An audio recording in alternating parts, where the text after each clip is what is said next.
Jira jirtu akkam jirtu kabajamtoota daawwattoota FIB kun qophii dirree yaadaati. Qophii dirree yaadaa keenya kaarraatiin akkuma beekamu gaa yeroo adda addaatti namoota siyaasaa akkasumas immoo ogeeyyii siyaasaa fi jaarmaalee irraatis namoota adda addaa afeeruudhaan dhimmoota adda addaa irratti fuulleeffannee simbiraan gaa turre. Har'as egaa keessummaa qabadheetan kan jiru keessummaan koo har'a seenaa qabsoo Oromoo keessatti nama umurii isaanii hedduu dabarsanii fi wareegama hedduus kan falanii as gaanidha. Egaa dhimma keessumaayyuu haala siyaasa biyyattii eessa garamitti deema, rakkooleen naannoo keenya akkasumas immoo siyaasa Oromoo keessatti yeroo ammaa mul'ataa jiran maal fa'i, isarratti ammoo ejjennoon dhaabaa isaan keessa jiranii akkasumas immoo rakkoon uumamaa jiru maalirraa ta'eetudha jechuudhaan gaa simbiraan geenya kunoo odeeffannee simbiraan ga'uudhaaf kan nuti jiru. Bakka jirtanitti waliin turaa jennaan Zalaalam Boruutii keessummaan koo hayyuu duree adda bilisummaa Oromoo obbo Daawud Ibsaati. Egaa yeroo koronaati, yeroo keessan nuuf qoddanii sa'aatii kanatti asitti nu argamu keessanii ulfaadha isiniin jenna. Ulfaadha isinis galatan keessan hin badin. Haa ta'u gamee gaaffii koo waliigaltee isin mootummaa wajjiniin Eertiraatti taasistaniirraati kan inni eegalu. Akkuma hundi keenya beeknu qabsoon uummata Oromoo keessatti seenaan adda bilisummaa Oromoo waggaa dheeraadha kan inni lakkoofsisee jiru. Haa ta'uti qeerroof qarreen Oromoo akkasumas immoo jaarmaaleen siyaasaa Oromoo keessaa fi alaatiin hojiiwwan jajjabdoo kan immoo qaalii raawwataniitiin biyyattii keessatti jijjiiramni siyaasaa yeroo dhiyoo akkasuma keessumaa waggaa lama as akka uumamu ta'ee ture.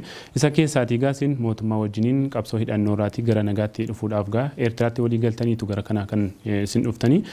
Mee haala walii galtee sana irratti namoonni baay'een gaaffii qabu waan ta'eef kililli maal ture haalli walii galtee sana? Gaaffii bareedaa gaafattee ammas irra deebinee waan kana yaadachuunii fi haala keessa jirru wajjin walitti hidhuun guddoo barbaachisaadha.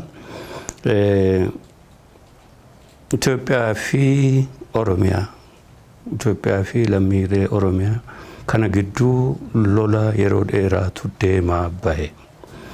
Lola kana yeroo darbee akkuma jettee wareegama ulfaataa caasaan adda bilisummaa Oromoo, caasaa jaarmaalee Oromoo akkasumas mirga Oromootiif qabsaa'anii akkasumas immoo sirna dimokiraasii warra hawwan lammiilee Itoophiyaa keessa jiranii sabaaf sablammoota hedduun wareegama baasanii fi addatti immoo qeerroo bilisummaa Oromoo, waraana bilisummaa Oromoo isaan kun wareegama guddaa baasaniin haala 2018 uumame sanaan EPRDF yookaan Adawee kan jedhamu suni uf keessatti jijjiirama tokko akka godhu dirqisiise. Haa ta'uuti jijjiiramni sunii fi qabsoon suni jijjiirama waliigalaati barbaade, jijjiirama sirnaati barbaade suni hanqatameeti reform jedhan isaan uf keessatti reform godhanii gaaffii uummataa ni deebisnaa jedhanii Prime Minister Dr. Abiy uf keessaa filee EPRDF.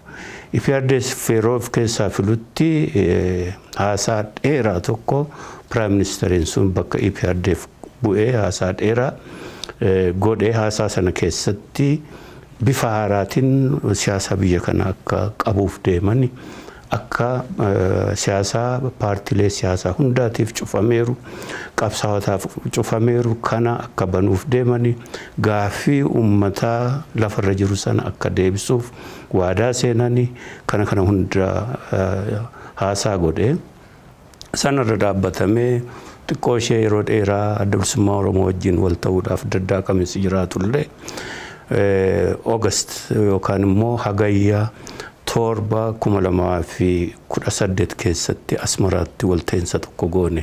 Karaa mootummaa Itoophiyaa Pireezidantii Lammaa gaafas Pireezidantii Oromiyaati.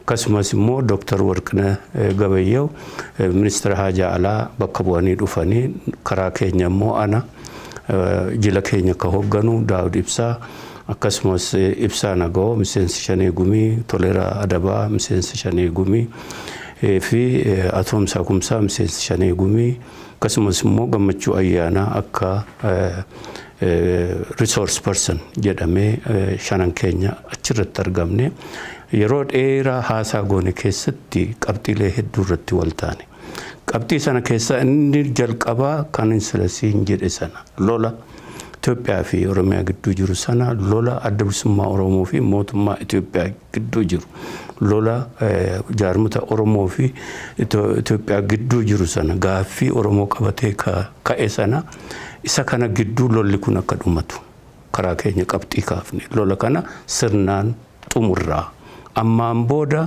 nagaadhaan nus taane paartiileen siyaasaa Oromoos taane paartiileen biraas biyya kana keessa jiran nagaadhaan socho'u mootummaan gufuu akkatti hin taane tokko kanaa jechuudha. Kana fudhatanii lolli kun xumuramuu qabaa ka jedhu irratti wal taane. Erga waliigaltee sanaatiin booda isaan gara biyyaatti deebi'aniiti miidiyaa biroo irratti ibsa kennitaniitiin waliigalteen sana keessa akka waan rakkoon jirutti kan namoota ilaalchise ammallee qaamni sadaffaan nu gidduutti dhimma kana osoo ilaalee ba'eessa jedhuu fi sodaa bara 1992 TPLF yeroo waliigaltee biyya keessatti mootummaa cimsaan hundeessa jedhe ABO fi TPLF gidduutti yookaan immoo mootummaa biyya kana bulchaa ture gidduutti uumameen dogoggorri akka sanaallee akka deebi'ee hin mudannee fi hawaasni gidduutti akka mudamne sodaa jedhu kaastanii turtaniitiin maaltu kana akkasin jettan taasise laata? Nuti IPRDF qofaa miti mootummaan Itoophiyaa yeroo baay'ee Oromoo ganeera. Yeroo baay'ee hoogganoota Oromoo ganeera. Isa kana keessatti kan Jeneraal Taaddasaa Birruu yerootti bahanitti 67-68 natti fakkaata. Yeroo bahan sanatti Phaaphaasitutti ergame. Phaaphaasitutti ergame waan situ tokkollee hin jiru galii jedhaniiti akkasitti araaraan galanii Jeneraal Taaddasaa. Erga galanii Jeneraal Taaddasaa dabalatee hoogganoonni Maccaaftuu lamaa hundi isaaniitu ni hidhamanii kaan ni fannifamanii Jeneraal Taaddasaan galamsootti gizoota seenanii waggaa meeqa 66tti akka lakkoofsa biyya kanaatti achi turanicha. Ganiinsa akkasii baay'ee dhaga. Nutis 92 akkasuma ganamne jechuudha. Yeroo baay'eedha kuni kana waan ta'eef gartuun sadaffaa nu gidduu haa jiraatu dhiibne jechuudha. Haa ta'uuti akka nuti barbaanne hin taane suni gartuun sadaffaan sun otoo hin jiraatiin walta'insuma sana goone wal amantaadhaan qabxii hedduudha kan irratti wal taane egaa waa waraanaa jira waan hoogganootaa fi miseensota dhabamanii ka lakkoofsi isaanii dhibbaan lakkaa'amu akka Nadhii Gammadaafaatu jira isa kana hunda fi waan ooraa qabeenya ooraa kana hunda tu keessa jira. Waan waajjira keenya waan nagaan socho'u kana hundatu keessa jira jechuudha. Isa kana fudhatanii gaafas fudhatanii dhufne gallee ji'a lama geenye rakkinatu dhalate jechuudha. Waan sana galagalaniiyyuu ilaalanii taa'anii nu waliin hojiirra oolchuu fedhiitu dhabame karaa mootummaa kana. Isa kanarraatii ka'ee isa ammatti sila jette sana guyyaa sanaa jalqabe hanga ammaa Oromiyaa keessa rakkina guddaatu jira. Adda bilisummaa Oromoo qofaatu hin taane jaarmiyaaleen siyaasaa hundi rakkina keessa jiranii uummati rakkina keessa jira dargaggoonni rakkina keessa jiranii kanatu jira jechuudha. Waliigaltee sana keessatti namoonni gariin yookaan immoo ogeessonni siyaasaan waliigalteen suni garee lachan uraayyuu garaa laafummaa yookaan immoo oromummaadhaan sinis ijoollee oromootiitiin afaanumaatiin walii galame waliigalteen sun afaanumaan walii galamuun duuba rakkoo kana uume yookaan immoo namuu waan jedhe duuba akkan goone taasisee warri jedhan jiru yookaan immoo waliigalteen sun barreeffamaatiin taa'ee galmee qabatee otoo odiitti ta'uu danda'a ta'eeti rakkoon kun uumamuu hin danda'u warri jedhan jiruuniin gariin ammoo waliigalteen kuni addi bilisummaa Oromoo waraana isaa gartokkee karaa Maqalee gashee gartokkee ammoo karaa dhihaa gashee sun karaa biraatiin waraana kaawwachuu fakkaataa sun kanaaf sababaa warri jedhan jiru isin maal jettume? Ka waliigaltee waraqaa irratti mallatteeffamu waliigalteen sana waraqaa irratti mallatteeffamuun itti ture galmeedhaaf gargaara malee waliigalteen waa waraqaa irratti mallatteeffame qofaadhaaf hojiirra hin oolu. Waliigalteen amma warri Ogaadeen booda ji'oota turaniiti galanii waanuma nuti waltaanii sanadha waltaanii waan addaan qabu waraqaa irra kaa'aniiru mallatteessaniiru garuu hojiirra hin oolle rakkina qabu rakkina nu fakkaataa qabu jechuudha. Waliigalteen sun akka hojiirra oolu akka mallatteeffamu nutis barbaanne mallatteeffamu qofaa miti gartuun sadaffaa akka jiraatullee hedduu tattaafanne Isa sana haaluma tokko uumaniiti mallatteessuurraa baqatanii bahanii I'm sorry to say. Xayyaarri keenya gahee yeroo bokkaatu dhufee ibsa gidduutti immoo babaafne gidduutti immoo Eertiraa wajjin haasaa tokko seenanii kanuma kana keessatti otoo mallatteeffamiin hafee haa ta'uti waliin ibsa baafneerra. Namni ibsa baase sun har'a asuma jira Firaa'ol Jaallataa jedhama. Isaan fi karaa keenya jechuudha karaa isaanii nama tokko kennatanii lama ta'ame ibsa baafneerra. Ibsa sanarra jira qabxiin sun joint statement jechuudha. Inni dookumentiidha. Kana jechuudha. Isa lammataa waliigaltee adda bilisummaa Oromoo hojiirran oolchine maali jedhu suni Maqaleerraan waraana tokko galchee maali jedhu tokkoffaa Maqaleerra galchuu sana nu miti ka galche. Nuti Eertiraatti itti kennine. Karaa kam galchuu eessarraan galchuu kuni ka mootummaa Itoophiyaati ka filatu nu miti ka filatu jechuudha. Nuti Eertiraatti warra oofisaroota Eertiraa biratti lakkoofne isaanitti kennine jechuudha. Xayyaaraan galchuu jedhanii duraan jedhan isa dhiisanii atoobisa fidanii atoobisi kuni asabirra deemeeti gala yookaan Maqaleerra deemeeti gala waan beeknu qabnu pilaaniin kan mootummaa Itoophiyaati. Sana galanii gaarii isa galanii warri galan kunoo akkamitti qabamani akkamitti hojiirra oole walta'iinsa keenya fudhattee ilaalte tokkoon isaayyuu warruma achirraan galaniyyuu akka nuti walta'anitti hojiirra oole. Waraanni karaa lixaa galee karaa obsi kaani waraanni biyya keessadha jira. Achittuu ka walii himne isaanuu ka beekani tokko karaa kibbaa jira tokko karaa dhiyaatu jira jechuudha. Waraanni karaa lixaa galee hin jiru yeroo sanatti. Namni tokkoyyuu namni galee hin jiru. Waraanni jiru biyya keessadha jira. Walumaa gala ka karaa Eertiraa galees ka karaa biyya keessa karaa dhiyaa fi karaa kibbaa jirus itti qofaa miti humna xixiqqaan Oromiyaa keessa bakka hedduu jira. Isaan kana akkamitti caasaa nageenya mootummaatti dabalamu. Isa kana koree waloo ijaarreeti. Koree waloo kanaan akkatti caasaa mootummaatti dabalamani akkatti leenjisa seenani akkatti immoo warri waraana humna nageenyaaf hin taane ganda isaanitti galanii gargaaramanii akkatti maatii keessa qubatanii jireenyi isaanii deebi'amee hadhaadhiyyamu kuni hundi keessa jira haasaa keenya Asmaraa keessatti tokkoon isaatu hojiirra oolle jechuudha. Kuni hojiirra kan oolle walumaa gala Facebook irratti waraana hiikkachiisu maali jedhanii kana facaasanii haalaa fi qilleensa isaa booressanii walumaa gala gara lolaatti dhiibbatanii lola kireet godhanii jechuudha. Mootummaan kun lola waraana isa biyya keessa turee fi mootummaa gidduu akkatti fufuu fi lolli kun akka wanni ta'u godhanii jechuudha. Isa kana kuni karaa mataasaa danda'e ta'e nageenya har'a Oromiyaa keessatti boora'u kanaaf bu'uura ka ta'e tokko kana jechuudha. Mootummaan isa kana immoo nu gidduu United Nation UNDP'n warra DDR ka jedhamu tokko warra qubachiisuudhaaf waraana qubachiisuu addunyaa kana irratti hojjetan nu gidduu galanii kana xumuruudhaaf nu gaafatan. Karaa mataa keenya qophiidha jenneen jiru namoonni kana nu gaafatan irra. Mootummaa biraatii eeyyama argachuu dadhabanii deddeebi'anii gaafatanii dadhabanii frustrated ta'anii yookaan abdii kutatanii irra dhaabbatanii jechuudha. Nu gidduu jiru jechuudha ragaadhaaf deddeebisnee walgahii goone UNDP wajjin. Keessatti akkaataa bu'uura waliigaltee keessaniitiin humni waraanaa dhufanii leenjii galan akkasumas immoo kanneen biyya keessa turan hamma eessa jiruun isarratti hawaasni hojjechaa jiran jira. Isaan kun haala rakkisaa keessa addaataa qubatanii achitti lolli isaaniif mootummaa gidduu yeroo baay'ee fincillita ta'e nuun itti nu butuu didanii sana booda isaan kun gariin isaanii walakkaa isaanii achi baasanii biyyatti facaasanii waraana keessan ittiin gallu'an jedhaniif isaan kaan immoo poolisatti galchina jedhanii lolaa fi daddaaqaminsaa hedduu booda. Biyya keessa ka jiru kuma 800 yookaan 500 maalii jedhamutti waraana lolarra turedha.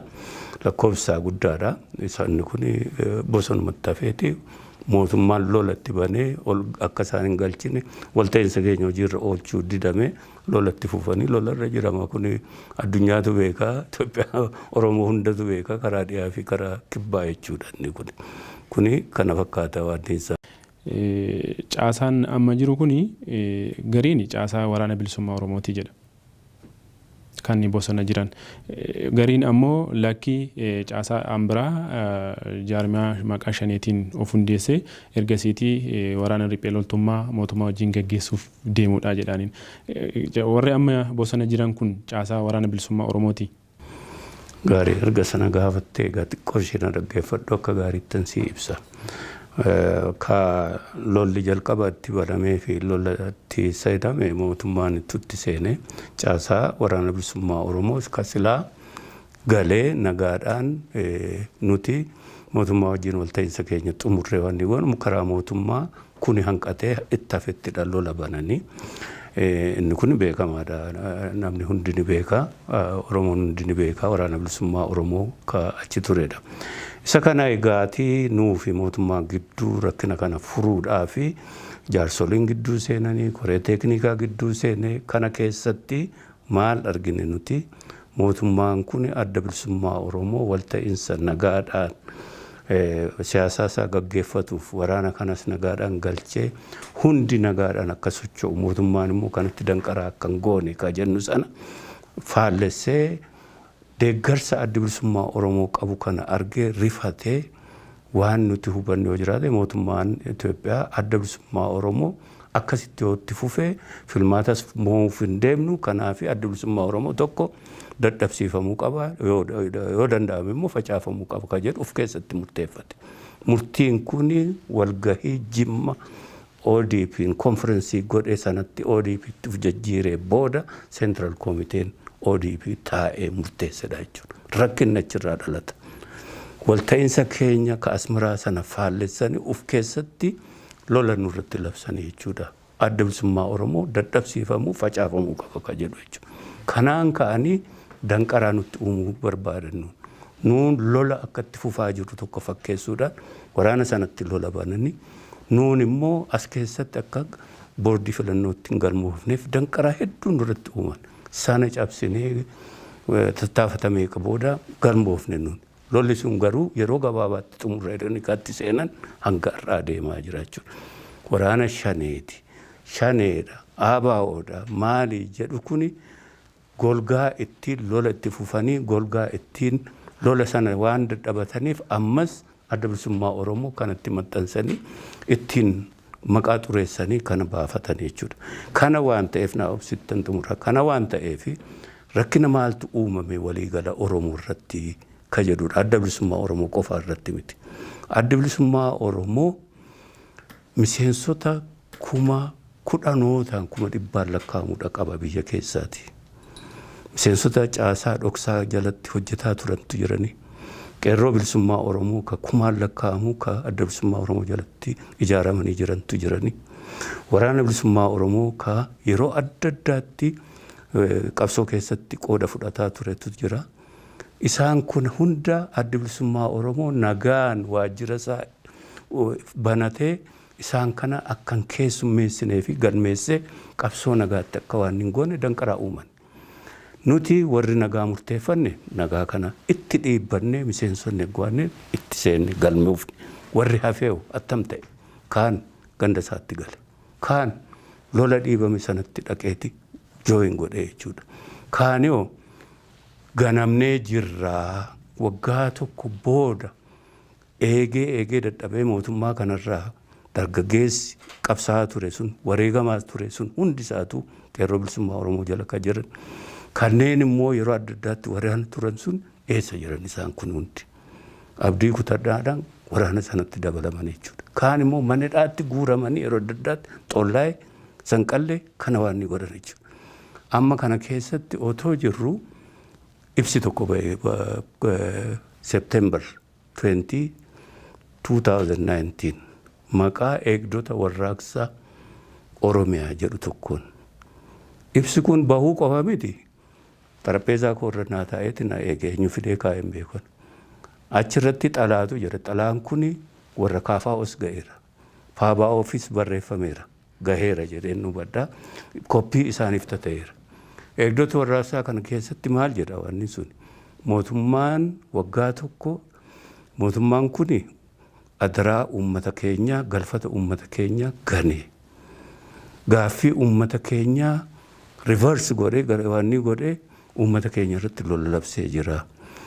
Ka itti qabsaa baanee fi wareegamni kana nu ganee mootummaan kun lola nurratti banee bakka hedduutti ajjeechaa fi hidhaa fi kana fakkaataa nutti labsee jira. Kanaaf nuti warri humna eegdota bilisummaa Oromiyaa National Defense Force ufiin jennu eenyu fa'i isaanii hin beeknu waraana bilisummaa Oromoo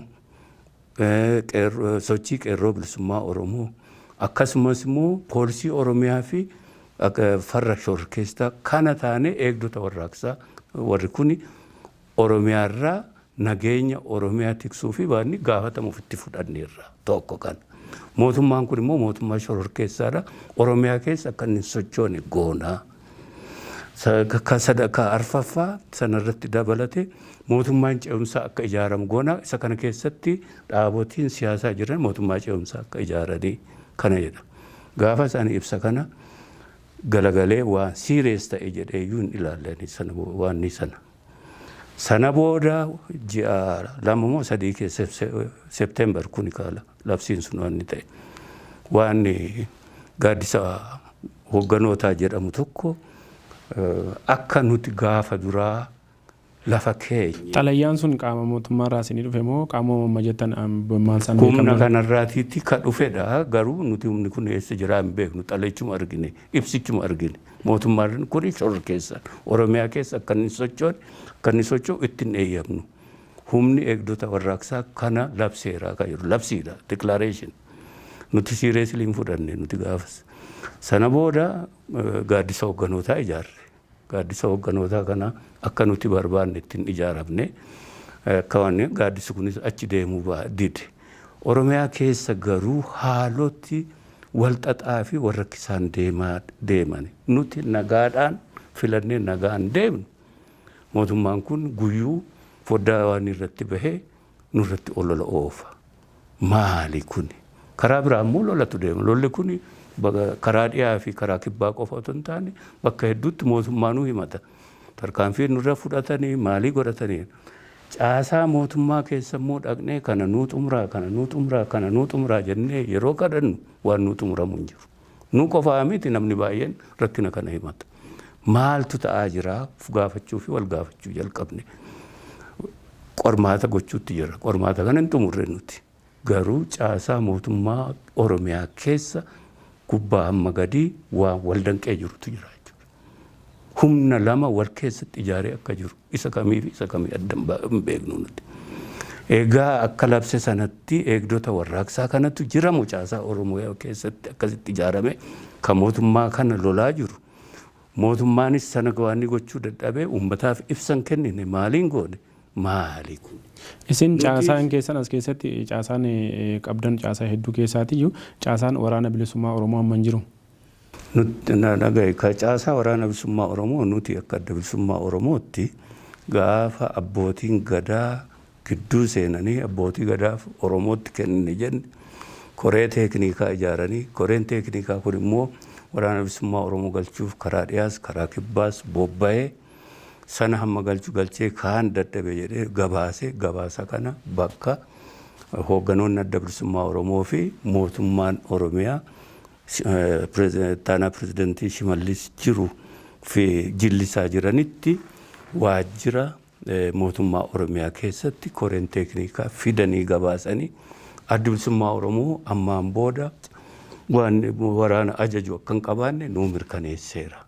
Waraana sanarraa hanga galchineerra kaan immoo galchuu hin dandeenye nuti. Adda bilisummaa Oromoo guyyaa har'arraa kaasee waraana akka hin qabne jedhe sana akka labsu. Mootummaan Oromiyaa fi mootummaan Itoophiyaa immoo ammaan booda sochii adda bilisummaa Oromoo nagaadhaan godhu kana dura akka hin dhaabbanne kana nu mallatteessisiisan. Anis mallatteesse warri nu waliin dhaqnes mallatteessani mootummaan Oromiyaas pirezidantii Shimallisiin hoogganamu mallatteesse kanaan fixanne nuti. Labsine waraanas hin qabnu ammaan booda karaa nagaatti deemaa jirreenni. Kana walii mallatteessine dokumentii isaa na biras jira. Koree teeknikaa bira jira. mootummaa Oromiyaa bira jira. Mee asumatti hayyuu dure amma wanti yeroo nama Oromoo gidduutti gaaffii uumaa dhufe walii galtee amma kanarra geessanii tokkomoo lamantanii bifa kanaatiin adeemsan mana xureessitan kanarra deemtanii dhuftanii amma wanti ta'aa jiru keessumaayyuu Oromiyaa lixaa akkasumas immoo Gujii fi amma immoo giddu galeessattis dhiibbaan Oromootti gidduurratti raawwatamaa jiru haati hiyyeessaa dhiibbaan qaqqabaa jiru nama hundatti bitaa galeetu jira. Gam tokkoon ijoolleen bosona keessa jiran ijoollee Oromootiin. Gam kaaniin immoo waraana mootummaa keessas warri amma leenji'anii waraana keessatti gidduutti wal waraana jiran isaanis ijoollee Oromoo ta'utti namni quba qaba. Baay'een isaanis immoo ijoollee Oromootiin. Gidduutti kan du'aa jirtu haati hiyyeessaa kan miidhamaa jiru qabeenyi Oromoo waan rakkoon kun nama hundatti gaaffii ta'etu jiraaniin. Isin kana mee maal jettume? Waan karaa mataa keenya sirnatu jira. Mootummaa Itoophiyaa isa wajjin wal taaneetu dhufne EPRDF mootummaa EPRDF tu jira itti fufee mootummaa PP ka jedhamu. PP'n kuni yeroo ammaa kana keessatti labsatee Itoophiyaa guutuu keessaaf ka bakka bu'ee governing party jedhamudha jechuudha. Isa kanatu biyya bulchaa jira. Lolli ta'aa jiru mootummaa kanaa fi warra isa lolu gidduudha jechuudha malee Oromoo gidduu lolli ta'aa jira jennee namannu karaa mataa keenya.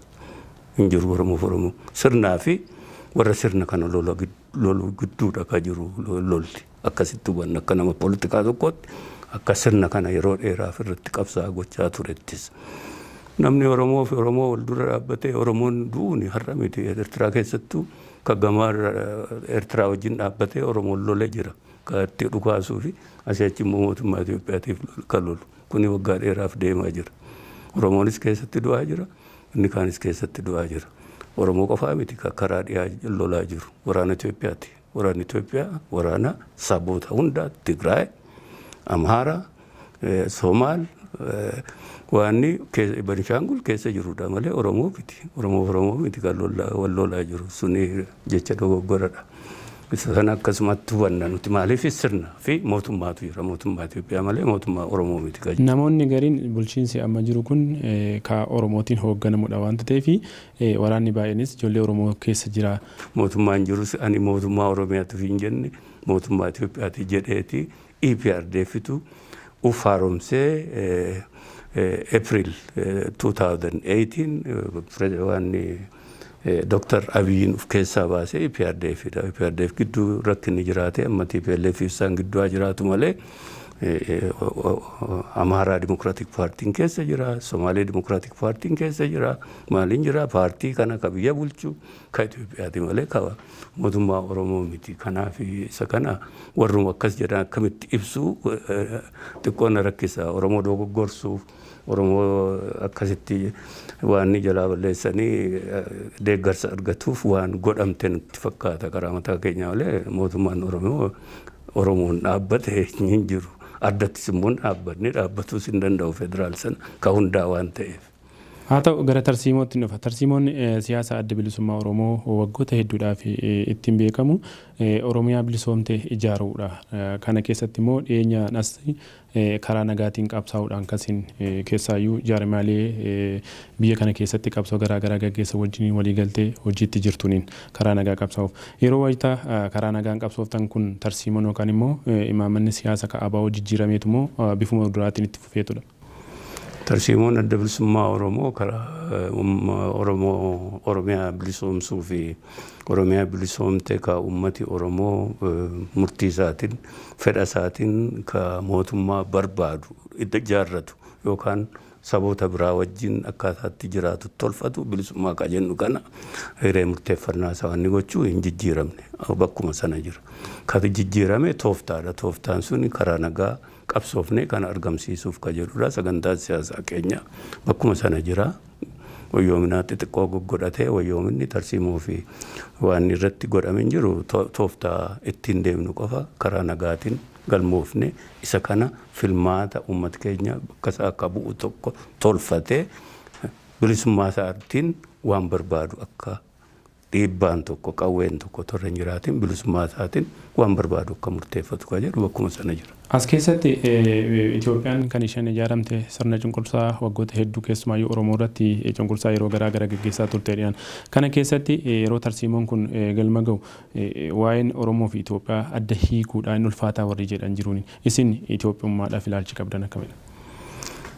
Inni kun murtiin ka uummata Oromooti. Akka adda bilisummaa Oromootti ka nuti lafaa qabnu akka adda bilisummaa Oromootti uummati Oromoo hiree isaa murteeffachuun mirga isaatii isa sanaaf qabsaa'aa jirra. Hiree isaa murteeffatu sana keessatti akka nuti ilaallutti yoo dimokiraasiin jiraate yoo dhuguma filmaati nagaa fi haqaa yoo deemsifame uummati bakka bu'aasaa yoo dhuguma dhiibbaa tokko malee bilisummaadhaan filate moo caffeesaa tolfate caffeesaa suni garee Oromoo akkamitti ta'a uummatoota kaan wajjinis akkamitti jireenya isaa gara fuulduraa murteeffata akka jedhu suni ka caffee Oromiyaati. Isa sana ittiin ga'uudha. Isa sana keessatti uummatoota kaan wajjin bifa adda addaatiin hariiroo siyaasaa tolfachuu rakkinni tokko jira jenneen amanu. Rakkinni jiru sirna dimokiraasii sana ijaaruudhaa fi filmaata nagaa sana gaggeessuudhaa fi sirni Itoophiyaa ijaaramee waggaa baay'ee deemu suni cufee hidhee kaa'ee gara sanaatti akka nuti hin tarkaanfanne hidhee taa'uu irraati ummatoonni addaan faca'uu danda'an. Waggoota 27 darban yeroo TPLF fi bulchaa ture yookaan PDR bulchaa ture keessatti wantoonni hayyootaatiin yeroo baay'ee ilaalamaa ture sirna federaalizimii biyya kana keessatti sabaaf sablammoota walqixxummaan isaanii kabajamee itti ijaaramutu Itoophiyaa dhugaa taasisaa sana keessatti immoo sirna dimokiraasii dhugaa diriirsuun danda'ama waan amma paartiin badhaadhinaas ittaan jira jedhu kana sirna kanaatu baasa malee rakkoo Oromoo akka kanaatiin furuuniin ulfaataa warri jedhan jiruuniin isin kanarratti maal jettume? Inni kun ummati hiree murteeffannaa ummatootaa jedhu sana daangaatti tolchanii murteessanii fi kanatu si baasaa jedhanii itti kennuudha. Inni kun immoo hiree murteeffannaa hin jedhamu. Murteessanii fi kennuu poolitikaa akkas ta'a jechuudha. Lakki federaalizimii malee hiree murteeffannaa kaan dhimma itti bahuu hin dandeessu ka jedhu. Isa kanatti dhimma bahurra heerri biyya kanaayyuu akka itti tolfame sanatti sirna federalizimii sana haa kaa'u malee mirga hiree murteeffannaa ummatoota hanga mootummaa mataa isaanii tolfachuu ka jedhu achi keessa jira. Kana guutummaa isaatti heera sana kabajanii fudhachuudha malee lakkii sirna federalizimii sana baddaneessaa qofatu baasa malee inni kaan ulfaata jedhanii murteessuun heera sana mataa isaayyuu ni faalleessa. Heerri sun akkatti kaa'etti mirga guutuu kaa'eera. Hojiirra oolinsa isaa irratti rakkina godhate malee sirna federalizimii haa kaa'u malee mirga sanatti daangaan kennine. Warri akka ammatti jettee jedhan suni lakkii sirna federalizimiidhaan cufanii kaa'u malee sanarra darbanii hiree murteeffannaa akka biraatti darbuun waan hojiirra oolu miti jedhanii godhan suni bakka uummataa bu'anii ofii isaanii murtii kennanii jechuudha. Kun immoo mirga guutuu ka heerri kenne sana faalleessu ta'a jechuudha. Abaa'oon wayita jalqaba warri jalqaba hundeessan sirni yookaan immoo tarsiimoon siyaasa isaa jalqabaa sun fooyya'uu suma duraatu qabatamee deema sun immoo haala siyaasa addunyaa wajjiniin hin deemu. Kanaaf immoo agarsiiftuun dargaggoonni jaarmaalee siyaasaa sana keessatti itti galanii aangoo walharkaa fuudhiinsi aangollee hin jiru. Fakkeenyaaf hayyuu dureen ammas kaleessas hayyuma duree turanii jijjiiramni aangollee hin jiru jedhanii yeroo isaan qeeqantu mul'atanii isin kanarratti maal jettu? Adda bilisummaa Oromoo erga ijaaramee hayyuu duree baay'ee godhateera. Hayyuu dureen kaleessa har'umas jira ka jedhu ufuma ololaaf ka tolfamtedha. Ka biraa ufuma jechootaa fi ololoota bakka adda addaa darbatame akka kaaftee ati gaariidha kaasuun kee. Jaarmiyaan tokko sirna dimokiraasiidhaan kan inni of keessatti waan isaa tolfatu akka tiyooriitti. Isa hoogganasaa kan inni baafatu jechuudha. Isa kana keessatti akka adda bilisummaa Oromoo sirna dimokiraasii sana tolfatee hoogganasaa of keessaa baase guutuu ta'e jaarmiyaa kanadha akka jedhu iyyuu naa himuu hin dandeessu. Adda bilisummaa Oromoo haala rakkisaa keessattuu kora sabaa yeroo adda addaatti gaggeeffateera. Kora sabaa guguddaa kora sabaa sanarratti korri sabaa sun akkamitti ta'a yoo jette caasaa adda bilisummaa Oromoo addunyaa kanarra jiranii fi waraana bilisummaa Oromoo dabalatee yeroo sanatti jechuu kooti erga dhufne immoo caasaa biyya keessaa bakka bakkaa jiran kanatu uf keessaa bakka bu'oota filanii bakka bu'ooti kun immoo dhufanii kora godhatanii kora sana keessaatiiti hoogganni ba'a. Hooggana ba'uu keessatti egaa Daawudiin ilaaltaa yoo ta'e dogoggora nama hedduutu keessa jira hooggana sana keessatti. Yaa jennu akka adda bilisummaa Oromoo gara nama 86 ka hoogganni jiru. Dargaggoonni keessa jiru, shamarran keessa jiru, jaarsi jira, ana qofaa miti ka kanarra jaarsaa iyyuu jira. Wal makaa ka from all phases ka amantiilee hedduu of keessaa qaban keessa ka keessa jiran kanatu keessa jira jechuudha. Tokko kana kalammataa ka akka adda bilisummaa Oromoo caasaansaa of jalatti hammatee ijaaree dargaggeessa of keessaa qabu tokko illee jiru naannoo kanatti. Ka adda bilisummaa Oromoo successful ta'ee dargaggoota ijaaree dargaggootaan deeggaramee deemamu jiru. Hoogganni kun egaa fedhii nama kana hundaati karaa bakka bu'oota isaatii ka waan ni jedhamu. Abalu filamuu qaba, abalu filamuu qabu. Waan dulloomee fi waan ijoollee ta'ee fi wanti jedhamu hin jiru. Waan isaaf ta'u achi keessatti filataa jechuudha. Nama barbaadu buusaa jechuudha. Akkasitti filama waan kun malee lakkii abalu achi jira achirraatii bu'uu qaba maalii jedhamee akka namni waan ni jedhamu. Inni kun maaliif jedhama jette nuuf waan ishee nu gala taargetiin namoota kana jedhanii dhaaba kana facaasuu barbaadu akkasitti yeroo adda addaatti taarget godhanii kanarra dhaabbatanii dhaaba kana facaasu dhaaba kana qofaa miti Oromooyyuu akka Oromootti jaarmiyaa isaa diiganii kaampii warra yeroo hundumaa Itoophiyaa tokkitti jedhan sana akka jiraatu warra facaasantu ajendaa baay'ee qaba. Dhaabota Oromoo gidduu waliigalteen hin jiru, tokkummaan Oromoo hin jiru. Oromoon sabaaf sablammoota kanarra taarget godhee jira. Oromoon sabaaf sablammoota tokkollee taarget godhee hin beeku seenaa isaa keessatti. Ololli kun garuu deemaa jira. Jaarmiyaalee Oromoo gidduu waan dantaa Oromoo irratti wal dhabiinsi tokkollee hin jiru. Tooftaa fi waan adda addaa irratti yookaan immoo qabsoon dheerachuu irratti waan adda addaa irratti wal dhabanii waan jaarmiyaan adda addaa uumamuun ni jira. Garuu hin jiru kun. Kanaaf dhimmoota jaarmiyaa biraa keessa seenanii ololoota maddisuun waan fakkaataa miti sirna ittiin hooggan of keessaa maddisiisu dabalatee hordofee yeroo baay'ee akkasitti hooggana isaa maddisiisa adda bilisummaa Oromoo. Haa ta'u isuma kana wajjin wal qabatee seenaa qabsoo saba kamiittis biyya keessattis ta'uu danda'a akkasumas immoo seenaa qabsoo Oromoo akka adda bilisummaa Oromootiin hoogganamu keessatti yeroo garaa garaatti ayyuu dureewwan yeroo jijjiiraman akkasumas immoo namoonni adda bilisummaa Oromootti mootummaa irraatii gara sana yeroo dabalaman wal dhabdeewwan garaa garaa uumamuudhaan jaarmiyaaleen siyaasaa abaa'oo maqaa abaa'ootiin jiran baay'achaa turan yeroo ta'e sanarraa kaasee erga biyyatti deebitaniiti waan kana keessumaa dure Galaasaa fa'aa Abbaa Nagaa fa'aa Sodoreetti akkasumas immoo Kamaal Galchuu fa'aa wajjiniin walii galtee irra gaamee maqaama Oromoo saganama maqaa qabsoo saganamaatiin idduma tokkotti hundumtu gaaddisa tokko jalatti haa qabsaa'uudhaaf sochiin taasifamaa ture. Sochiin sun maal ta'e otoo dura gamtaa gara isa kanatti hin dhufin hojiin kun turee jedhamaa tureeniin. Isa kana akkan odeeffadhetti tokkummaa kana isaantu didee siniin jedhan dhugumadha. Isaantu didee beeknu nuti akka inni waan adda addaa odeeffamu isa sana quban qabu. Tokkoffaa waan Sodoreetti murtaa'e jaarmiyaa warra achitti murteessee ilaala nun ilaalu. Mirga isaaniiti kora godhatanii kora sanarratti waan murteeffatan kasaaniiti. Ka keenya miti nuti akka adda bilisummaa Oromootti kora sana dura godhannee boordii filannootti galmoofnee waan jenne tokko jedhe. Kalammataa waan jaarmiyaalee siyaasaa gidduutti nagaafatta yoo ta'e jaarmiyaa siyaasaa torba ji'a 8 teenyee dhimmoota Oromoo irratti qabxii adda addaa fi ajendaa adda addaa irratti haasofneerra. Inni kun eenyu? Adda bilisummaa Oromoo, ODP, adda dimokiraatummaa Oromoo, ADO ka jedhan sana, ODF,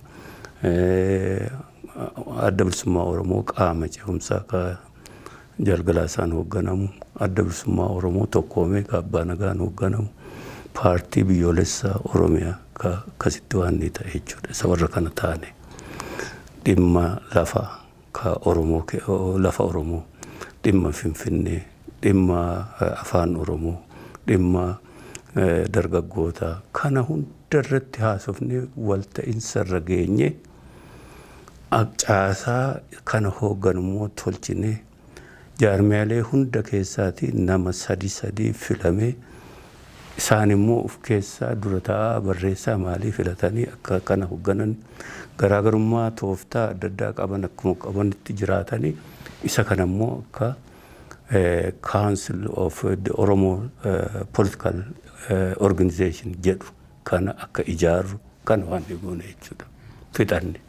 Fixannee otoo jirru waama xiqqoodhaa fi harkifatee otoo jiru gaama tokko ka'anii Skylight Hotelitti walgahii nu waaman ni dhaaqne.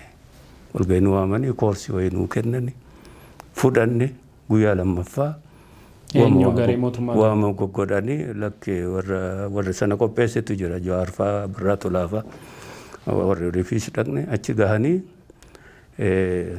gaaddisa hoogganaa Oromiyaa ka jedhu tokko Oromoo ka jedhu tokko ijaarame jechuudha.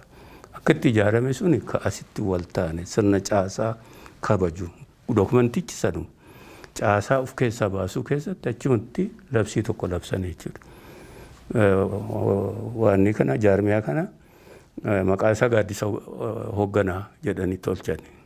Duraan Council of Oromo Political Organization ka jedhudha lafa kaawwan. Isa sana gaaddisa hoogganoota ka jedhu tokkotti labsani. Ka hoogganu immoo dura ta'an keessan lammaadhaan hun jedhanii nu shooman jechuudha. Isin hin filanne? Hin filanne.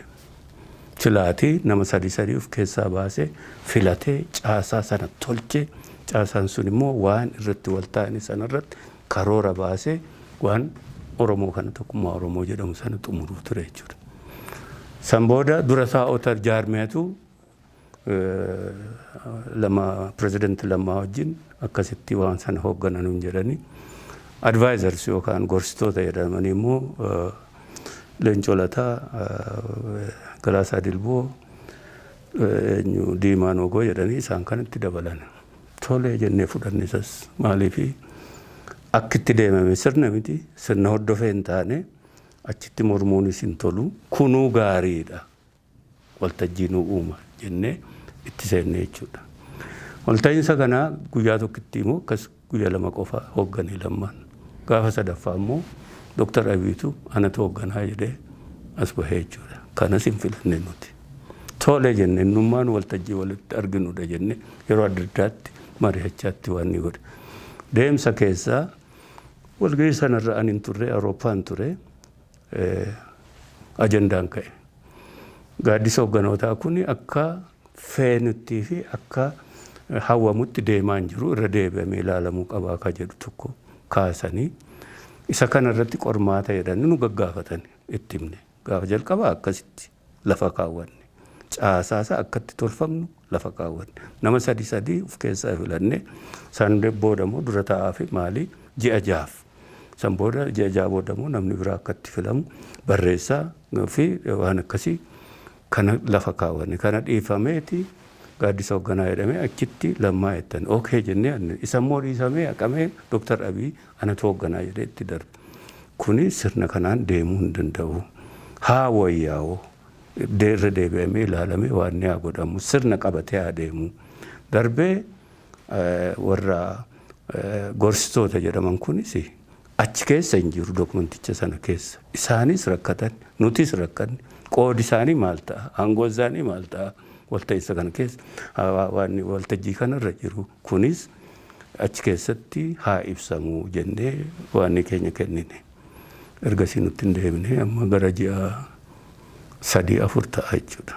Gaaddisa hoogganaa akkasitti hafee akkas ta'e jechuudha. Erga inni hafeetii KFO kanaafi erga sanaatii boodina ifitti deebineeti nuti waan gamtaa sana keessatti akkuma Jeneral Kamaal ibsuu yaale sanatti gamtaa sana sirnaan boordii filannootti isa galmaa'u akkasumas immoo seera eegee sirna eegee caasaasaa tolfatee kawaanni godhu sana yaalle suni galmeessuu sana keessatti waan kaafaa'oon madirak keessa jira.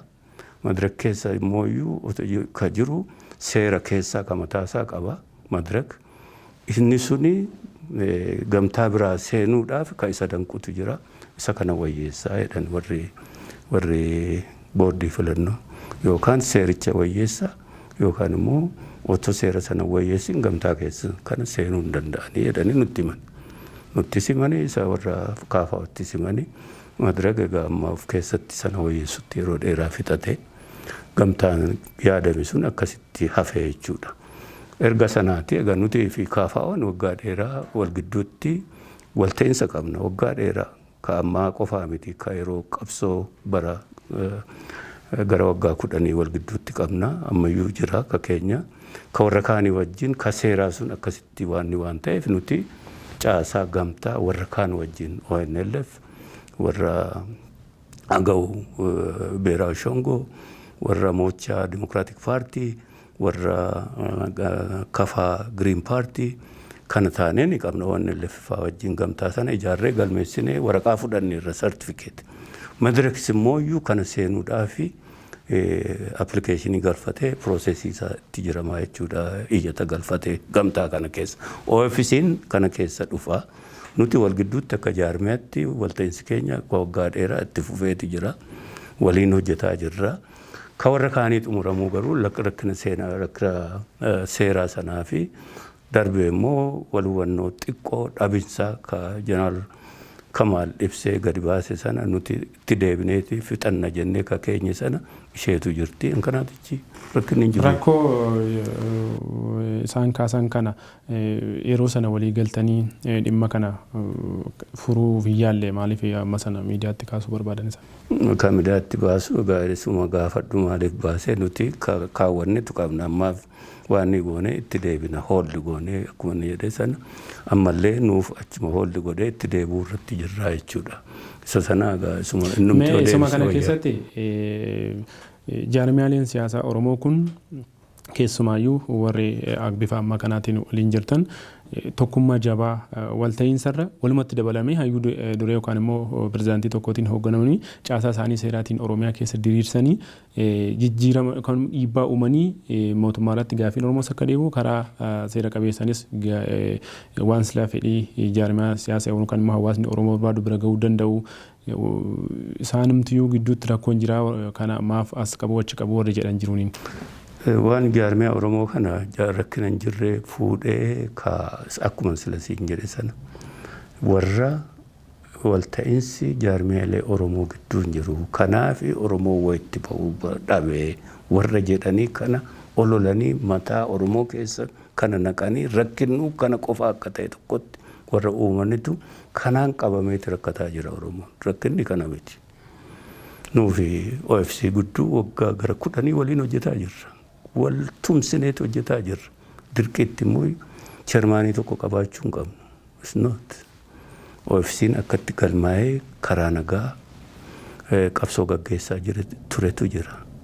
Oromoodhaaf faayidaa qaba. Nuufillee faayidaa qaba. Kana diiguu ta'a jechuudha. Isa achi keessaa baasanii undergroundii galii OLF waliin pirezidaantii waan chairmaanii tokko filadhu jechuun. Kana sirnichis haalichis kanan kennatu. Ka amma galmaa'ee ittiin deemu jiru kana ni qaba nutis ni qabna isa kana akkamitti walitti humna taasifnaadha hojjenne nuti akkasittidha jirra. Nu gidduu wal hubannootu jira wal tumsatu jira waliin dhaabbachuutu jira haa ta'uuti immoo jaarmee adda addaa taane koalishinii tokko keessa akkatti jiraan tolfanneerra. Filmaata yeroo dhaqnus humni Oromoo akka hin bubuunettii fi akkatti wal filmaata irratti kaadhimamaa dhiyeeffachuus ta'e maali walitti bu'iinsi otoo hin jiraatiin akkatti kun xumuramu tolfannee fixanneerra nuti. Tokkummaa Oromoo jechuun kanuuf galutti fixannee jirra. Ka haftee ka amma wal hubannoo haftee ka jeneraal Kamaal jedhu sana xumurachuu qofaa jechuudha. Kanaaf kun rakkina hin jirreeti ufitti fuudhee namni ka alagaan ajandaa nuu kenne walta'iinsii fi tokkummaan Oromoo gidduu hin jiru.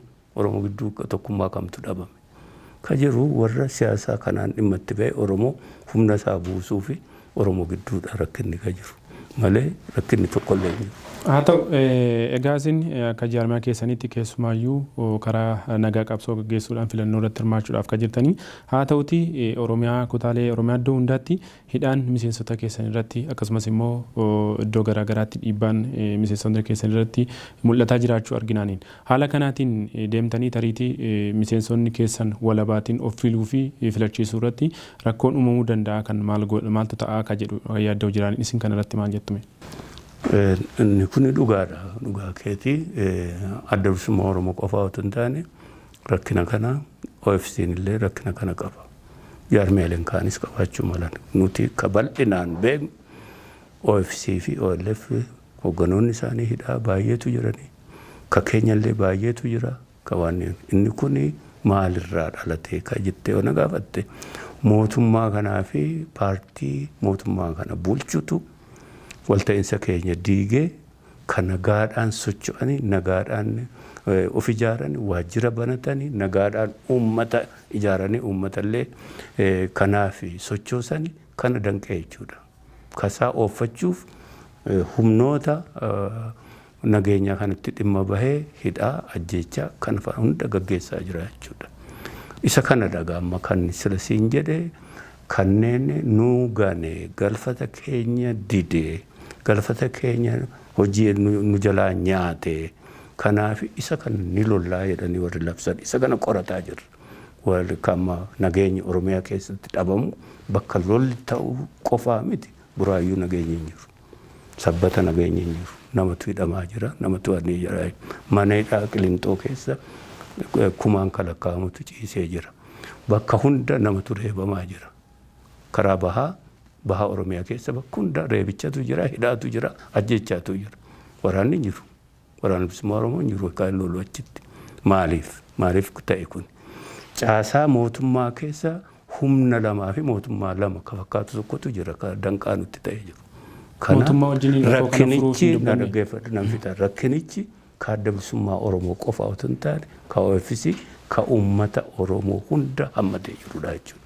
Oromoo hundatu kana qoratee furmaatatti gochuu qaba. Nuti qormaata gochaa jirra karaa mataa keenya. Kana akkasitti ilaalla nuti. Haa ta'u mee kanuma keessatti mootummaan sababa COVID-19tiin filannoo bara kanaa dheeresseetu kan jiru. Isinis duuba mana maree federeeshinii akkasumas immoo boordii filannoo biyyaalessaa Itoophiyaatti nan yaadadha kaafaa wajjin isin mootummaan wantoonni inni filannoo irratti cichinni agarsiisaa jiru ofuma isaa murteessaadha kan inni jiru jettaniitu kan isin taasistan. Haa ta'uti isaan akkuma ofii isin ibsa keessan irratti baastanitti bifoon sanaatiin itti fufaa jiraniin. Yoo isaan ammas deebisanii bifuma kanaatiin itti fufuu ta'e maal goona kan jedhu nuu gaafadhu kan jedhe hawaasa keessaatti jiraniin maal jettu isin?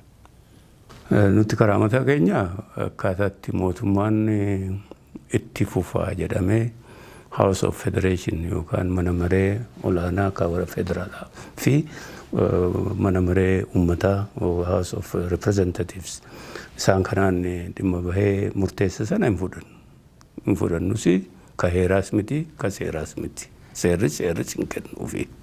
Kana furmaata isaa immoo maal ta'uu akka qabu dhiyeessineerra nuti karaa mataa keenya.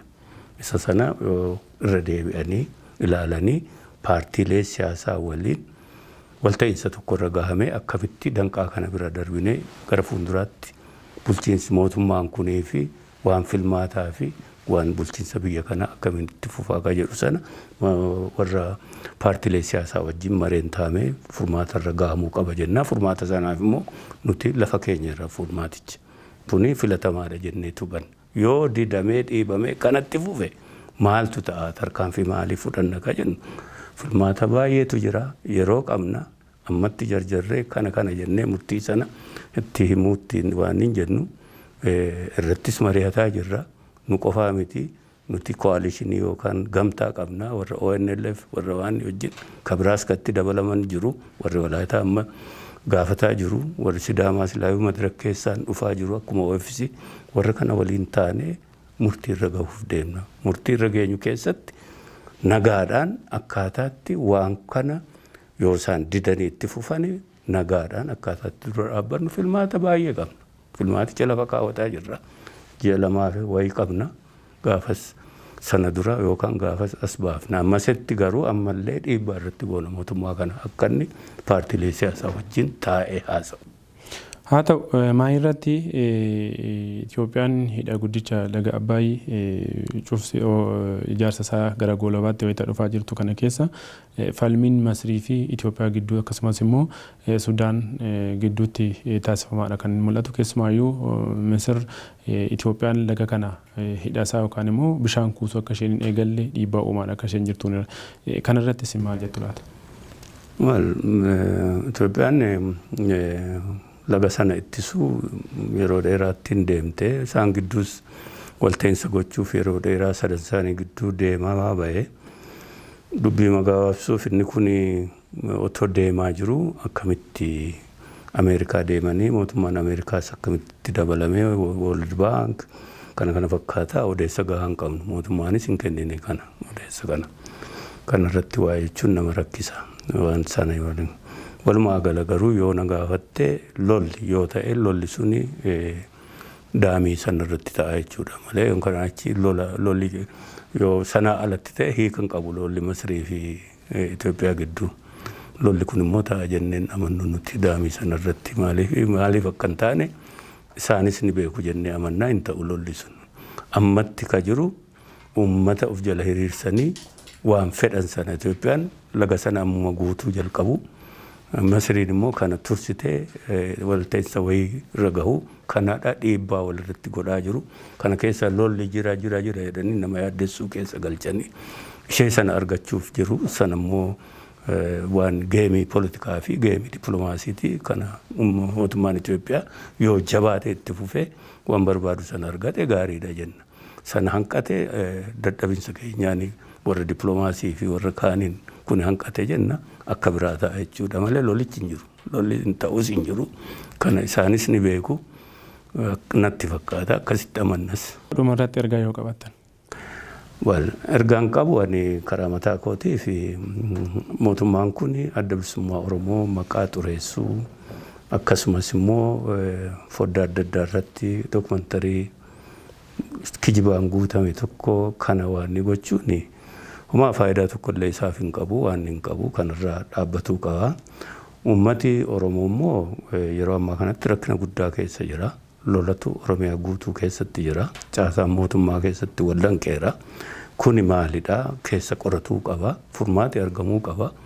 Furmaati kuni mootummaan waan hedduuf keessatti dhoksee ajanduma isaa qofa dhiibbataa jira. Inni kuni gara fuulduraatti uummata kana fiisin baasu mootummaa kana isin baasu mootummaan kun uf keessa galagalee dhugaa jirtutti deebi'ee tokkoffaa paartiileen siyaasaa kun nagaadhaan waan barbaadan akka gaggeeffatan rakkina Oromiyaa keessa immoo ka jiru kana ifa baasee kanneen waan ni godhan sana waan ni malee warra kanatti uumaatu waan hin qabne adda bilisummaa Oromootti itti maqaa xureessanii maqaa waan ni godhanii kun isan baasu warri kaanillee dhugaa kana hubatuu qaban jenneeti amanna karaa mataa keenya. Maali waan mootummaa keessatti uf danqee jiru kan ammoo qorataa jirra kan sila eegdota warraaqsa Oromiyaa jedhanii labsan kun amma dhiyoo kanas mee keessa ibsa biraa baasaniiru. Isa kana qorataa jirra. Qormaata keenya yoo fixannutti uummataaf ifa baafna. Mootummaan kun garuu akkasitti kana uf keessatti hammatee rakkina kanaa fi lolli kun akkuma dhiyaa fi kibba qofa jirutti waan jechuun suni isa baasas hin fakkaatu. Uummata kanas immoo dhamaasuu fi waan gochuun kana keessa waan hedduutu jira. Isa kana gaafa qormaaticha xumurru uummataaf ifa baafna. Haa ta'u yeroo keessan qaalii nama kennitanii egaa kun kana ta'uu qabaa jechuudhaan gaaffiin waliin taasistanii ulfaadhaa isin jenna. Fayyaa ta'e ulfaadhaa.